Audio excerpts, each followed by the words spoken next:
Y'all, when somebody chips away at your confidence over and over again, it don't just hurt in a moment, it lingers. Bullying don't just stop when the name calling ends. It deadgum sticks to your bones. It makes you question your worth and convinces you to shrink just to stay safe. I know because I've been there. But today, we're going to break that cycle. We're building real confidence. Not the loud, arrogant kind, but the kind that says, I know who I am now, and I ain't letting nobody tear me down ever again. Y'all, if you ever been bullied in school, at home, on the job, or in your own dang relationship, hit that subscribe button. Right here, we turn pain into power. We don't fake it, we face it. So how do you build confidence after years of being treated like trash, like you didn't matter? Well, step one, you stop taking their words as truth. Just because somebody called you dumb, ugly, lazy, weak, it don't make it real. That was their voice, not yours. You got to take those lies, hold them up to the light, and ask, is this actually mine, or did somebody hand this crap to me and I never put it down? Step two, start talking to yourself like somebody's worth loving. And if that sounds corny, then I guess corny works. But you spend enough time bullying yourself in your own head. Now it's time to flip the script. Wake up and say, I matter. I'm capable. I got through worse than this. I can do this. Say it till it stinks into your bones. And real quick, if this is hitting home already, give this whole video a like. You ain't the only one rebuilding. Let's make sure this message gets to the folks who need it worst.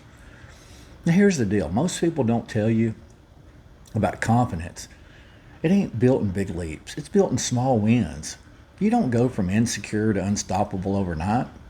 You go from speaking up in a meeting to walking a little taller at the Wally World, not apologizing for taking up space.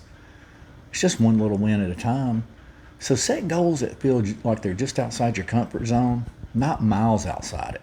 That might mean calling somebody out who disrespects you, or applying for that job, or even just looking in the mirror and saying, I'm proud of how far I've come.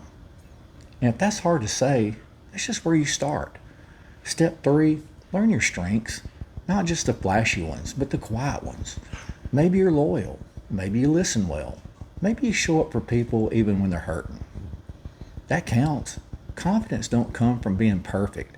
It comes from knowing what you bring to the table and quit acting like it's not enough. Step four, let go of the people who keep feeding your doubt. I don't care if it's your family, your friends, or your manager. If they only show up to put you down, they don't deserve a front row seat in your life. Set some dang boundaries for them. Your peace ain't up for negotiation, bud. Last step, celebrate yourself. I don't care if it feels silly. Get excited when you do something brave. Clap for yourself when nobody else does.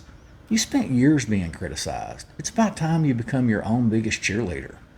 And let me say this before we wrap this up. You didn't lose your confidence. You just got buried under survival, under fear, under years of trying to stay invisible just to avoid getting hurt again. But it's still in there. It's in your voice, your spirit, your heart. You don't have to become somebody else. You just got to remember who you were before they broke you. And then rebuild from there. And if it's hit home, hit that old subscribe button. Like this video and share it with somebody that needs it. Let's walk through this whole hard stuff together, one truth bomb at a time.